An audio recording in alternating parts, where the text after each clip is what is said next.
আজকে বাজার থেকে দুইটা ইলিশ মাছ কিনলাম, দুইটা মিলে হচ্ছে 1 কেজি, কেজি নিচে 800 টাকা। কিন্তু কিনে আমি ঠকে গেলাম, মাছটা আমি ধরে দেখিনি, কারণ হচ্ছে যে এখন ইলিশ মাছ বাজারে প্রচুর পরিমাণে উঠতেছে, দামও সস্তা, সেই হিসেবে আমি মাছটা ধরে দেখিনি। মাছ প্রচুর পরিমাণে নরম এবং এই যে ফুলকা ফুলকা একদম সাদা, মানে সোনামার মা বলতেছে যে এই মাছটা হচ্ছে গত বছরের মাছ, এবারের মাছ না।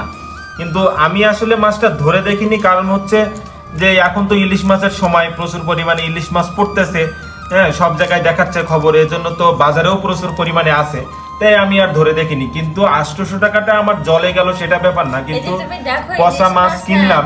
ইলিশ মাছ যে আমি মানে সারগুলো উঠাচ্ছে, জাহাজগুলো যে উঠাচ্ছে অলরেডি গলে যাচ্ছে। হ্যাঁ, এইটা হচ্ছে যে ও নখ দিয়ে উঠাচ্ছে, তারপরে গলে যাচ্ছে। যদি ও বটি দিয়ে উঠাইতো কিংবা আঁচড়াচ দিয়ে উঠাইতো, তাহলে তো পুরো মাছটাই গলে গলে খসে পড়তো, মাছের মাংস যেগুলো আছে। মানে পুরোটা টাকাই আমার জলে গেল এবং ঠকে গেলাম। দুইটা মাছ, এই যে 1 কেজি দুইটা মাছ, জানি না এটা কিভাবে খাবো, খেতে পারবো কিনা, ভাজতে পারবে কিনা। এই যে দেখেন কিভাবে চামড়া, এই যে চামড়া উঠে যাচ্ছে, প্রচুর মানে একদম নষ্ট মাছ, অথচ বাজারে প্রচুর পরিমাণে আছে।